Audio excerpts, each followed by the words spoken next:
Magandang araw mga katropa. Sa araw na ito ay tatalakayin natin ang paparating na laban sa Super Welterweight Division, ang laban sa pagitan ni Josh Kelly kontra sa Russian powerhouse na si Bakram Murtasalyev. Unahin nating talakayin itong si Bakram Murtasalyev mga katropa. Mayroon itong impresibong record na 23 wins, 17 of those wins coming by way of knockout at wala pang talo.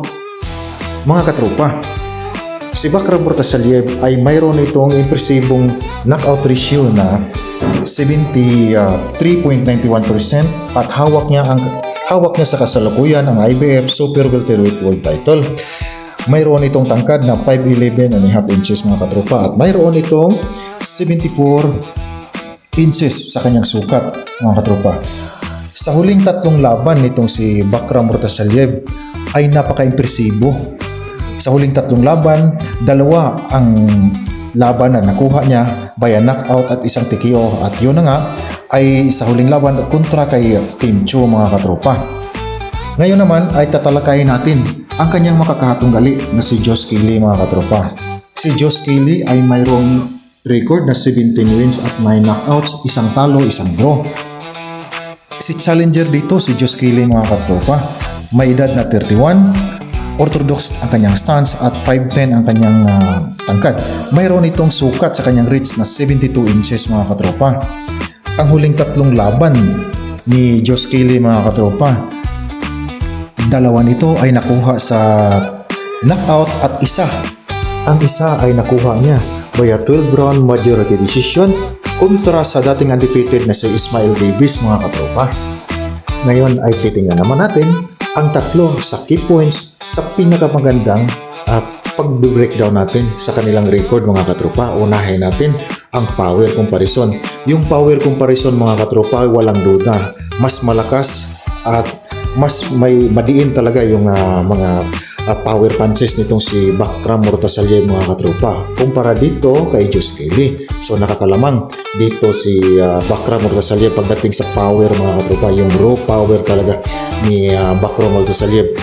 Yung knockout ratio ni Josh Kelly mga katropa ay mayroon siyang 59.94%. Maganda na rin yan mga katropa, no? Hindi na rin kulilat yan pagdating sa world class na record mga katropa. Yun nga lang, di hamak na mas mabigat talaga yung mga patama ni Bakram Murtasalyev compare sa kanilang dito kay Josh Kelly mga katropa. Kung pagmamasta natin, kung i-review natin yung kanilang mga previous na laban, ano? Ngayon titingnan naman natin pagdating sa speed mga katropa, yung speed at saka yung paano gumalaw sa loob ng ring mga katropa. Kung para sa akin mga katropa, ibibigay ko yung kalamangan lalo na sa magandang footwork dito kay Josh Kelly mga katropa, no? Kayo mga katropa, sa tingin niyo nakakalamang ba si Josh Kelly pagdating sa talino, no? Sa galawan pagdating sa ibabaw ng ring mga katropa? Para sa akin yun ang nakikita ko mga katropa, yung speed at saka yung footwork ibibigay ko kay Josh Kelly mga katropa. Ngayon pagdating naman sa endurance at durability, palagay ko mga katropa mas nakakalamang ng bahagya pagdating sa endurance at durability dito si Bakram Murtasalyev mga katropa, dahil nakita naman natin, no, power puncher din yung nakalaban niya huli si Tim Tszyu at parang hindi lang niya ininda yung lakas ni Tim Tszyu mga katropa. Kaya pagdating sa durability, di hamak na mas nakakalamang itong si Bakram Murtasalyev. Pagdating naman sa endurance mga katropa, ganun din, no, ibibigay ko pa rin ang bahagya yung kalamangan kay Bakram Murtasalyev. Ngayon mga katropa, sino kaya sa tingin ninyo yung posibleng magwawagi sa kanilang paparating na laban ngayong February 1 mga katropa, Philippine time, no? Mga katropa, maraming hindi sasang-ayon siguro pagdating dito sa aking pag-breakdown, pero para sa akin mga katropa, itong laban na ito ay posible talagang magbigay ng upset dito si Josh Kelly. Favor dito si Bakram Murtasalyev sa kanilang paparating na laban mga katropa, no? Underdog dito si Josh Kelly. Pero hindi na ako magugulat mga katropa kung makuha ni Josh Kelly yung panalo, no, via decision. Palagay ko dito via decision yung pag-asa niyang manalo. Pwede rin namang tayaan via knockout o hindi na aabot sa distance. Sa tingin niyo ay makukuha ni Bakram Murtasalyev yung panalo mga katropa? Sa palagay ko mahirapan manalo dito via desisyon si Bakram Murtasalim mga katropa dahil alam ko, kung titingnan natin yung mga fighting styles nitong dalawa mga katropa, outboxer itong si Josh Kelly mga katropa, magalaw, slicky, no, mahirap tamaan. Pero yun nga lang, may talo siya ng isang beses, no, nahuli siya laban kay David Abanisia, no, na natikio siya by round 6 no mga katropa.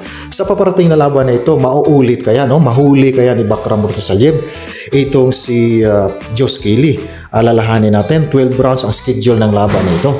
Baka isang round makatama ng malinis na patama itong si Bakram Murtasalim. Palagay nyo kaya mga katropa, goodbye itong si Josh Kelly dito pag natamaan ng malinis mga katropa, no? Pero titingnan natin mga katropa dahil parehong naghanda itong mga boxer na ito at saka yung talent ni Josh Kelly naman ay mahirap talaga itong tamaan din mga katropa, no? Mahirap tamaan at saka masipag din bumato ng suntok.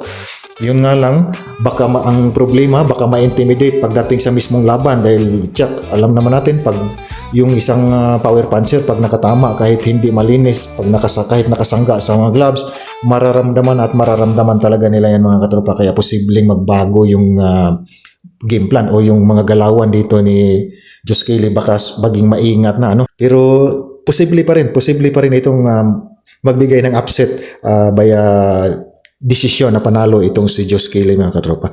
Kayo mga katropa, ano kaya sa palagay ninyo? Saan kayo papabor dito? Dito ba kayo kay Bakram Murtasalim na isang power puncher? Makukuha kaya ni Bakram Murtasalim yung panalo via knockout or technical knockout mga katropa o sa stoppage? O dito tayo papabor sa underdog na si Josh Kelly? Comment nyo na lang mga katropa. Hanggang dito na lamang muna. Hanggang sa muli.